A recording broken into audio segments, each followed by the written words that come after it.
So in this little video I'm going to show you how to work the diagonal trellis stitch pattern.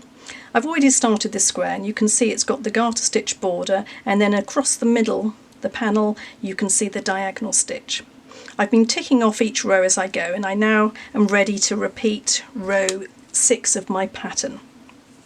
So it begins with knit 4 for my garter stitch border. And then I'm going to begin working on the bracket. Now when you see a bracket in a pattern, you just need to work along the bracket step by step. And it says here, purl 3 together, yarn round needle, and purl 3 together, all into the same 3 stitches. So I'm going to work now into these next 3 stitches with this combination. So it begins with purl 3 together. I'm going to lift with my right hand needle, the tip of my needle, the next 3 stitches, and I'm going to purl those stitches and stop at that point. Now I need to put my yarn around the needle, so I take the yarn from the front all the way around and back through the middle, and now I'm ready to purl those 3 stitches again to complete them, and now I can take them off the needle to the other side. So there's my 3 stitches all within that worked combination. Now the pattern tells me to knit 1 to finish. So I now need to repeat from asterisk 3 more times, so let's do that again. Purl 3 together, stop at this point, yarn around needle, and then purl those 3 together and off. Then knit 1. Let's do that once more. Purl 3 together, stop.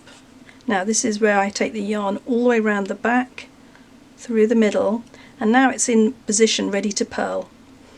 Purl those 3 together in one go, take them off the needle, knit 1. I need to do that one more time.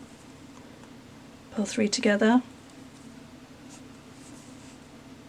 yarn round needle, purl 3 together, and then just finish that combination with knit 1.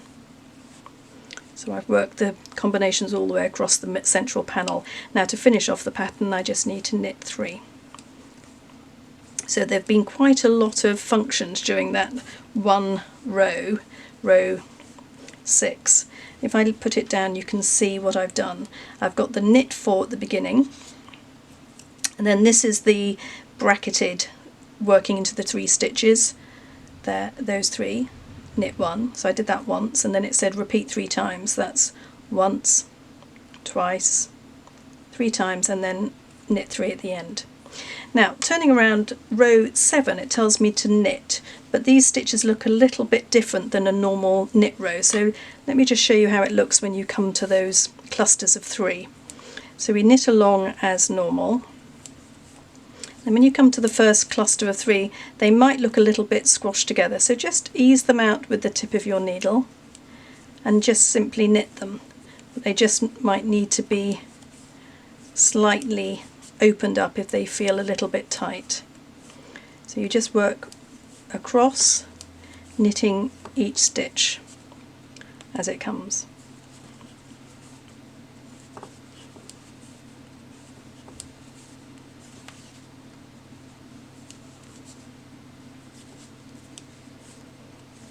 That takes you to the end of row 7.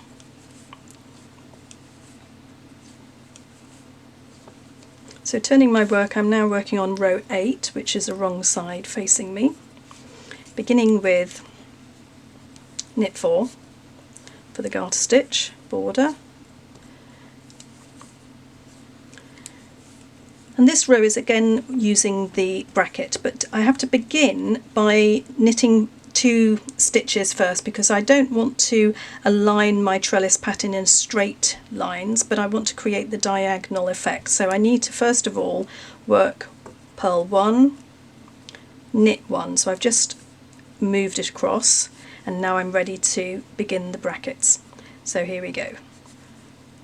Purl 3 together, yarn round needle, purl 3 together and off, knit 1. And again, purl 3 together, yarn round needle, purl 3 together, knit 1. And I need to repeat that just one more time now because I had to do that twice more. Purl 3 together, yarn round needle, purl 3 together and knit. And then just to finish that pattern on row 8 I need to do a purl 1 and knit 4.